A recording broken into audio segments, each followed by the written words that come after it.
Hometown was Benalla in northeast Victoria. Went to the local schools there. After school, left work, got a job as a motor trimmer, and then in 1952 I was called up under the National Service Training Scheme.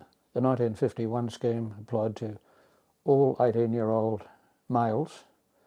They were required to register for National Service Training, which was 176 days of training over 5 years in the reserve. The Navy and Army and Air Force had different approaches to it. So the Army did about 3 months worth of rookie training, then put them in the CMF where they did monthly or annual training until they completed their 176 days over 5 years. Navy did about 4.5 months of training and spread them out over the next few years. The Air Force did the whole lot in 6 months, and then you're on the reserve for the balance of that 5 years with no further training obligations. So I went down to Laverton and then found there was an opportunity to get some flying training. They were offering, I think it was about 8 out of each intake of several hundred, the opportunity to do flying training with the Royal Victorian Aero Club on Tiger Moths, up to the standard of getting a private pilot licence, which had no bearing on the Air Force. It was just for flying Tiger Moths. So I did that, completed the 6 months, went home, picked up my job, thought about it for a while, thought about the Korean War, and I thought, no, I'd like to get a job in the Air Force anyway. Well paid, flying, all good fun. So I applied and got selected, then joined number 15 pilots course, starting off at Archerfield in Queensland, where we flew Tiger Moths, then moved down to Uranquinty near Wagga, where we flew Tiger Moths and Wirraways. Normally the course would then go on to Point Cook to complete the training on Wirraways, but in 1954 the Air Force decided to experiment with jet training, and so several people from number 13 pilots course went down to CFS, Central Flying School at East Sale, and trained on Vampires.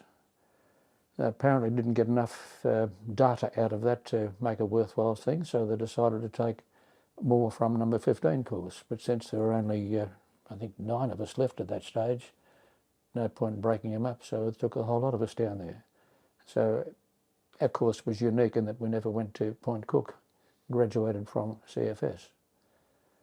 Learned to fly Vampires, and the 7 of us who graduated went up to number 2 operational training unit at Williamtown, north of Newcastle, to be trained as fighter pilots.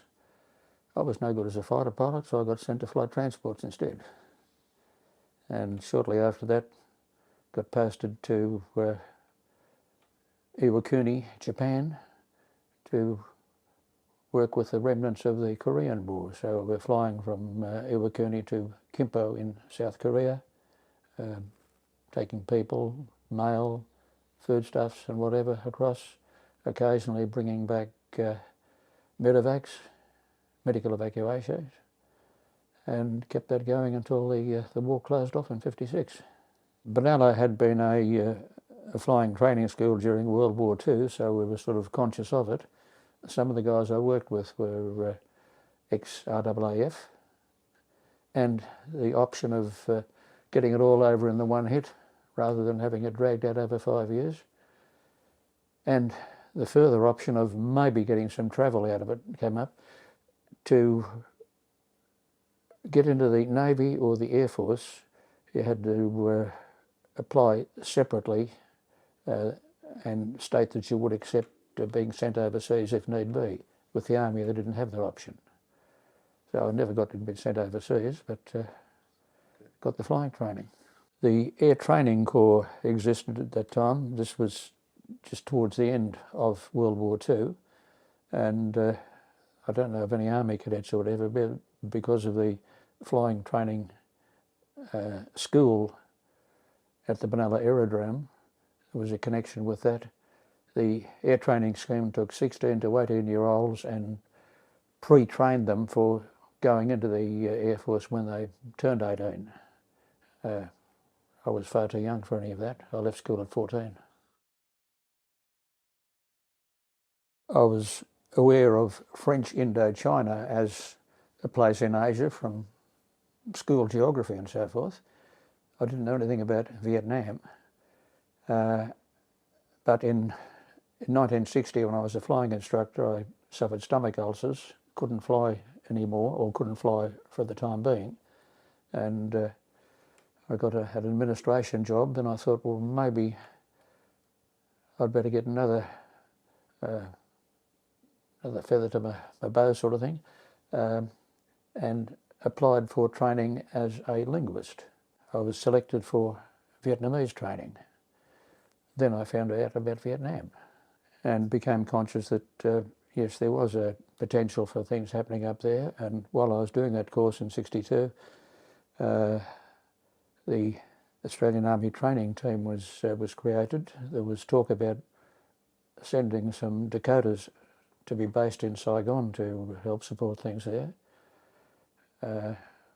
Nothing really developed from that, because it was in about 1964, and the ones we dealt with generally spoke English anyway. So my friend and I, who'd also done Vietnamese and was then a navigator with us at 2 Squadron, we used to try and practice our Vietnamese on trips to Vietnam or to Laos, where there's lots of Vietnamese, more for our own satisfaction than for anything else. There wasn't much occasion to use it in anger. Pressure from the Americans to have us contribute a bit more led to the offer of the Caribous, which we were just getting from Canada at that stage. And 3 Caribous initially were offered, and others were sent later on. But at the first stage, we were just getting into the Caribous and didn't have enough support equipment and facilities to maintain the aircraft in Vietnam as well as the ones in Australia. So a deal was struck with the Americans who were operating Caribous, the American Army, that they would provide the deeper support that was needed. Our guys were doing the maintenance up to what's it called, the sea servicing, and anything beyond that which required pulling the aeroplane apart and so forth, we had done by the American Army. It was a very satisfying aircraft for the job there of flying into awkward airfields, that's to say very short runways, very rough runways. Sometimes they're the sort of things that, well, one of the tests for whether the runway could accommodate a Caribou was to drive a Jeep over it. Rough, rough, rough. If the Jeep could manage it, a Caribou could manage it. Then you got distance and length of runway as a separate function, but whether the ground would support the Caribou was tested by running a Jeep over it. We could get into, I think the minimum length strip we had there was 780 feet, which is pretty short considering that most aerodromes in Australia are at least 3,000 feet. The Caribou could do that because it had reversing props, so that after landing you could switch the props in reverse, put on full power, and it's stopping you from going forward. It could get into airfields that no other aircraft could, or no other meaningful aircraft apart from Cessnas and things. And the US Special Forces, the Green Berets, relied tremendously on support by Caribous, by ourselves in the US Army. I think we had a better record than the US Army for getting into aerodromes in Special Forces places in tight conditions, in bad weather or whatever. We got in when they couldn't, so we'd earned quite a good reputation. With good power, 2,000 cubic inch displacement engines, 2 of them, and slotted flaps. It allowed you to get the maximum lift at minimum speeds. You could get off in the Caribou without any problem. It was an aeroplane that was designed for a purpose, and it performed excellently both in South Vietnam and in Papua New Guinea where we used to operate them. Again, getting into very awkward airfields that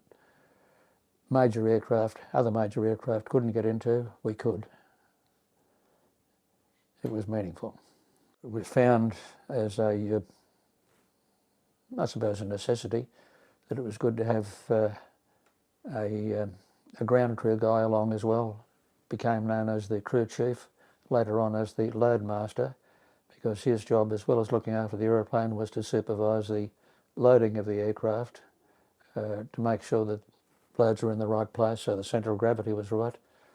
The centre of gravity is very important in aeroplanes. If you get the aeroplane the loading out of centre of gravity, you've got no control. In Vietnam, because of the activities, the rate of activity, we generally had an assistant to the load master who was not particularly trained, just someone to be there as more or less as a helpful labourer. Flying from Butterworth into Vietnam was not so much a war zone at that stage, although it changed very quickly. We did get one bullet hit on a Dakota at one stage at a place called Can Tho, coming back from Saigon. Just some local who decided that they didn't like us. Didn't do any damage. Our activities there were in support of the embassies, particularly in Laos, Thailand and South Vietnam, where the ambassador always had to keep in touch with what was going on in the provinces. And there was also Colombo Plan aid to be distributed. You might know the Colombo Plan was set up to help countries in need, so that we were taking things like school books and other things like that, exercise books rather than topic books, but anything that helped them in the basic schooling. What else I don't remember, but it was just Colombo Plan aid. So we deliver that, say hello to the province chief, and then go back to base. Vung Tau. That was picked on as the most appropriate base for both Caribous and the Iroquois helicopters, which came later. As it happened, I took the team from Butterworth across to Vietnam to have a look at appropriate places, and they found that the support offered by the Americans at Vung Tau and the facilities there made it an appropriate place, and it was fairly close to where Nui Dat became the base of the Army Task Force.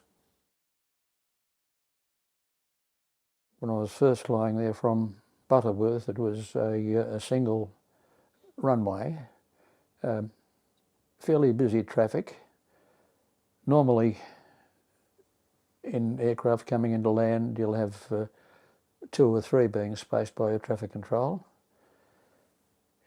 I found occasions going into Saigon where there would be contra-rotating circuits. That's to say, the normal thing is a left-hand circuit where you ideally fly along the runway, then turn left and do a parallel thing, get your judgment all right, get your heights right, and then sweep in and land. They had right-hand circuits going at the same time, and there were then straight-in approaches going at the same time. I got positioned at number 12 downwind at one stage, which means there were 11 aeroplanes ahead of me on that circuit, probably another 10 on the other side, and another half dozen coming in from direct entry. So it was busy. By the time I got back to Vietnam in '66, a parallel runway had been built, which halved the load, because as well as all the landings, you've got the takings off that have to be fitted into it. So it got pretty tight. The original idea was to go in direct support of the US Army bases, that's the Special Forces guys, not main bases, but these were isolated spots, generally in unfriendly territory, and generally with minimum aerodrome facilities. So something like the Caribou was ideal to support them. You couldn't get a C-130 Hercules in there. In some cases they'd get the Fairchild providers, but the Caribou could always get in. It was ideal for that job, and when RAF Transport Flight got going, that was their major activity, and that became a more demanding one, so more aircraft were sent, more people were sent, and it grew to the size where it was appropriate to become a squadron. It became number 35 Squadron.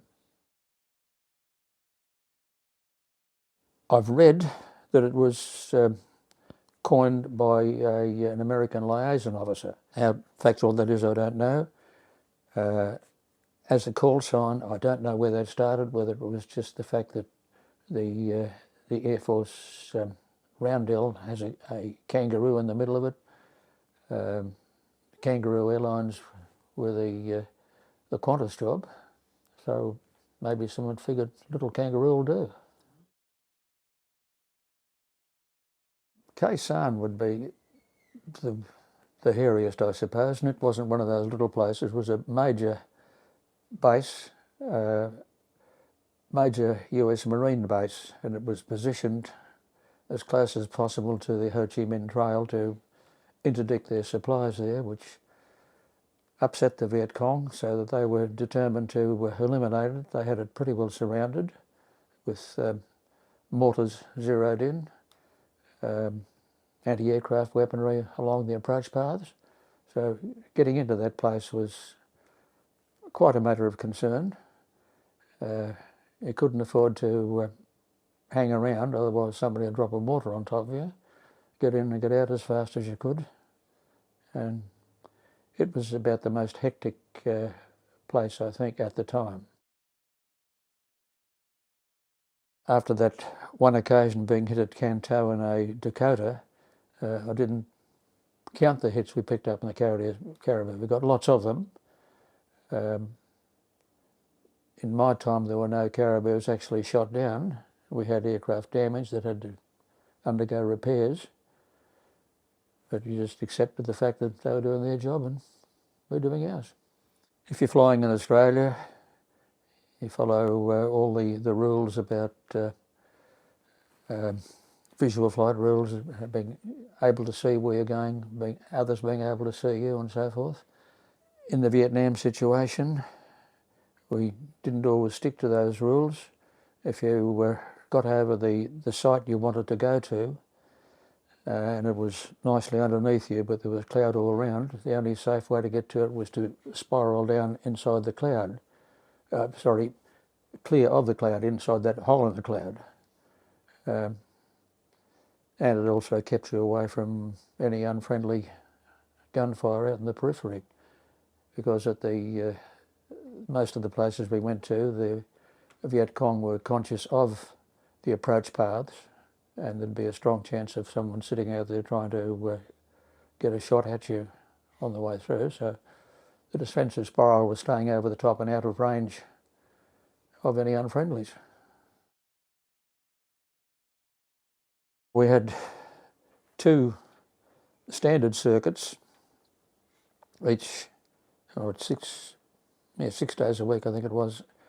You'd head off from Vung Tau to Saigon, 2 aircraft. One would pick up a load to do the 405 mission. If I've got the numbers right, it's the one that did a circuit down over the Delta, servicing places along the way there. You'd get 6 or 8 stops and starts on the way in the circuit back to Saigon, then back to Vung Tau. The other one, the 406, went up through Phan Thiet, Nha Trang, Da Nang, various other places on the way towards the north, doing a standard circuit, and then back to Vung Tau at the end of the day. This was worked out in conjunction with the American, I can't think of the name of the authority now, but they had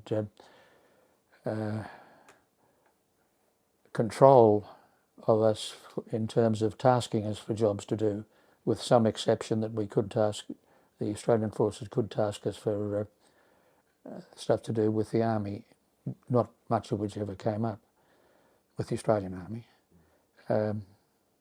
So they had control but not command. They didn't have authority over us to say, you do this, you do that, but we'd agreed that they could tell us what jobs they wanted us to do.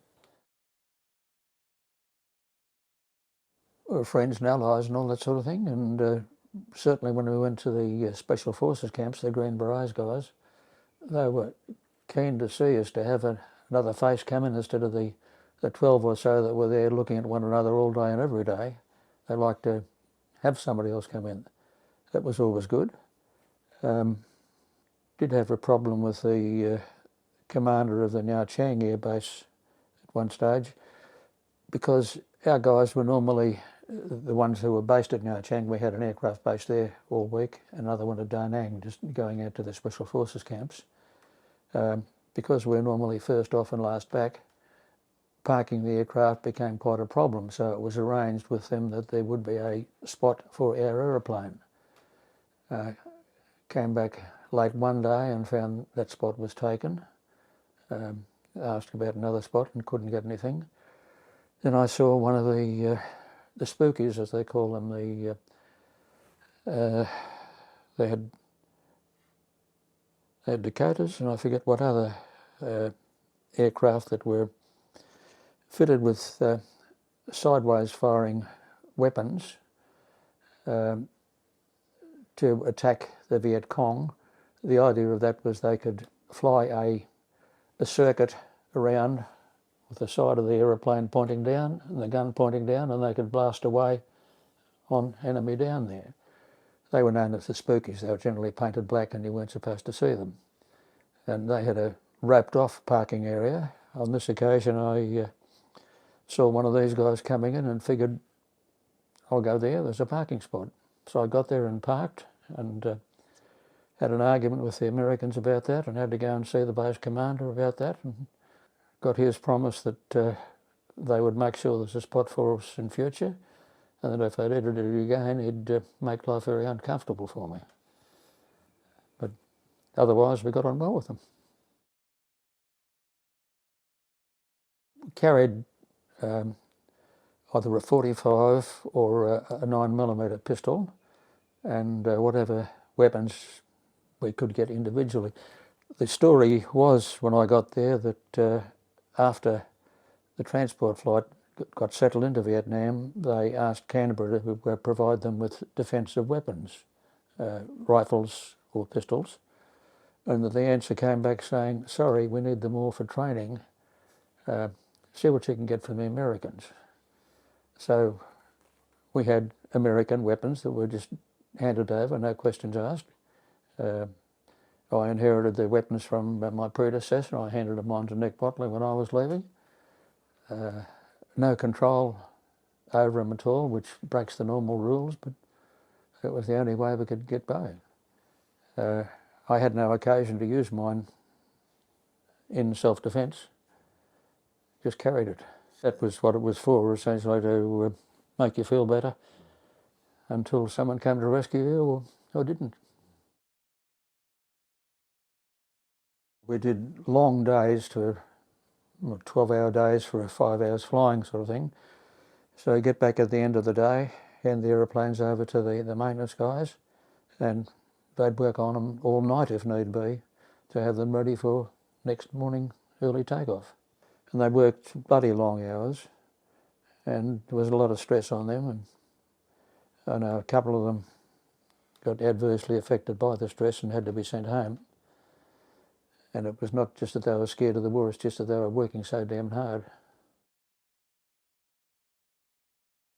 The American media coverage was largely influenced by all the protest movements going on in America at the time, and they were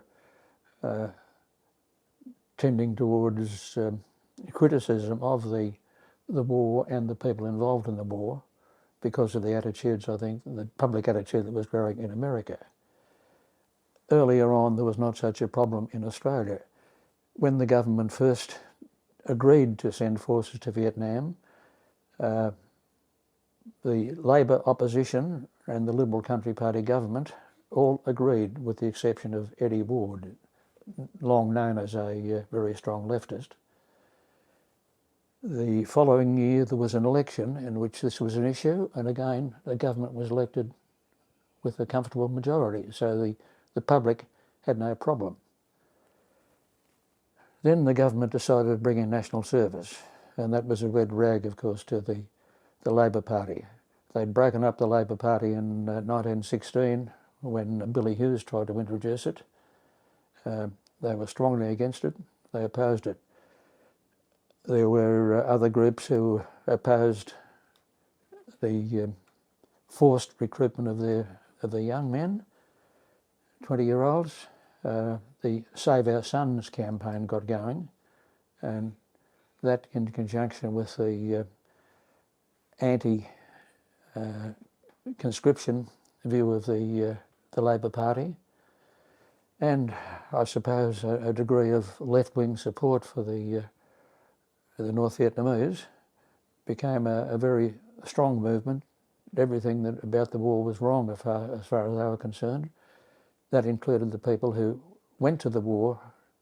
We were blamed for what the government was doing that they didn't like, and it got quite nasty for a while.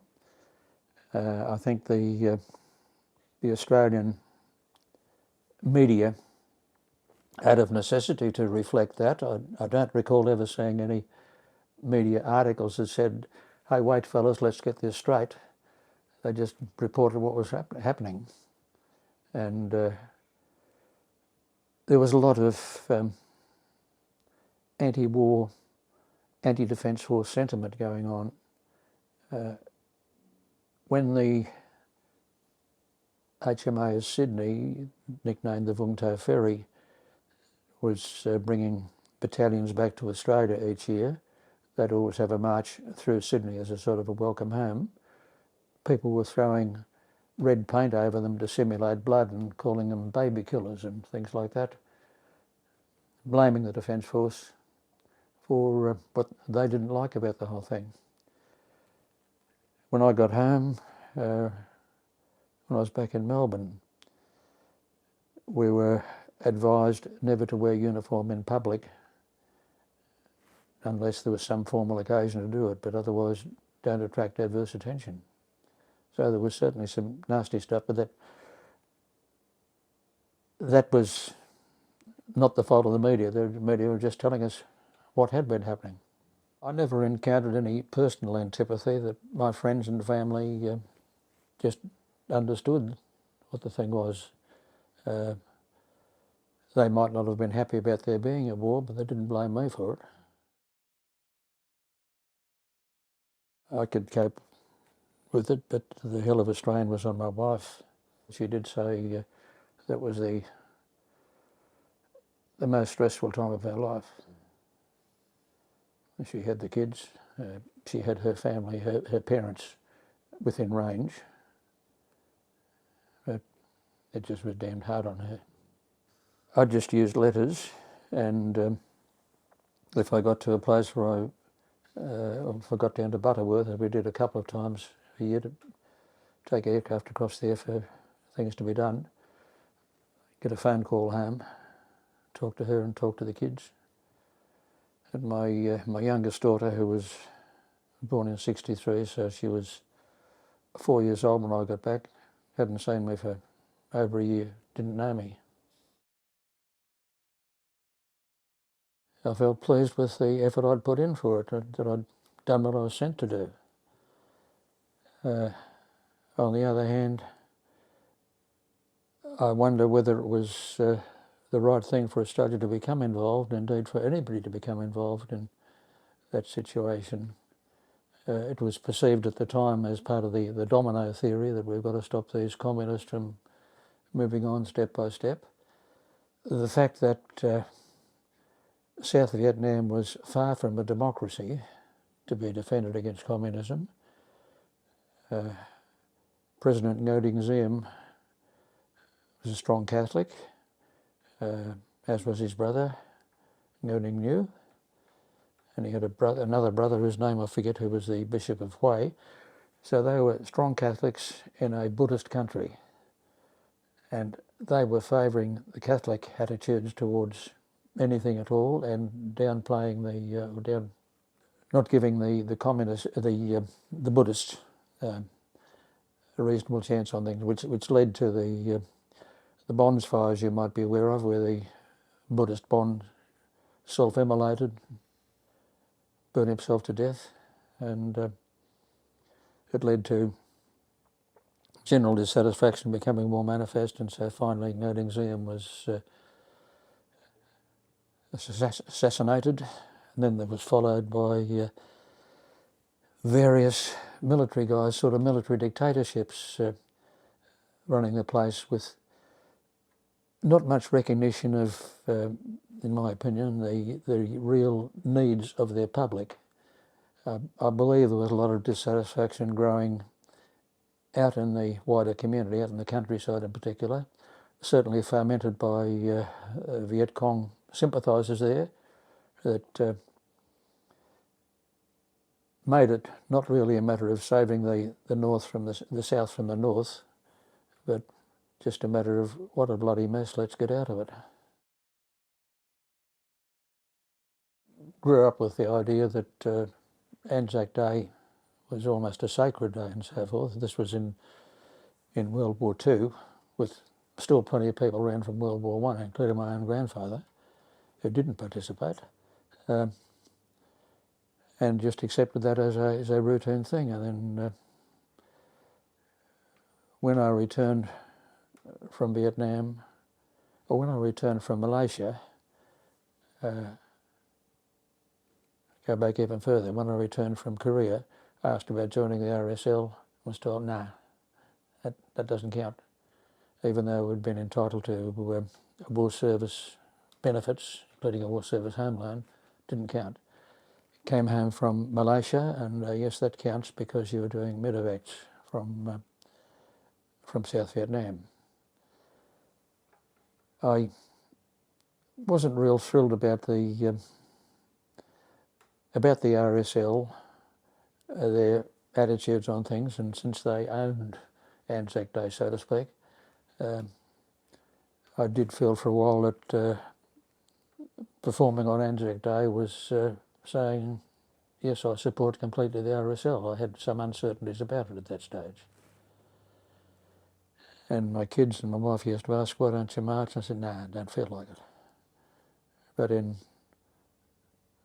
later years, as the Vietnam veterans got going, and I'm in the Air Force branch of the Vietnam vets, it became more a matter of getting together with people who had a similar experience, which is probably what the whole idea started out to be originally, just that I didn't recognise it.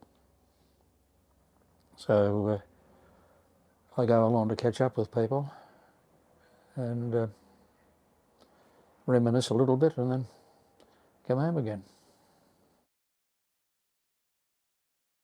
The RAF Transport Flight Vietnam and 35 Squadron, who I think performed magnificently through all their time there, and aren't as well known to the Australian public because our work was not so much with the Australian Army, it was mainly with the American forces, and that left us a bit out of sight. And then there's the guys who went up there as forward air controllers, Air Force fighter pilots who went up and embedded with American units, performing very dangerous functions of finding enemy targets, being shot at while they're calling in the airstrikes. The Navy sent up a bunch of helicopter pilots to work with the US Army.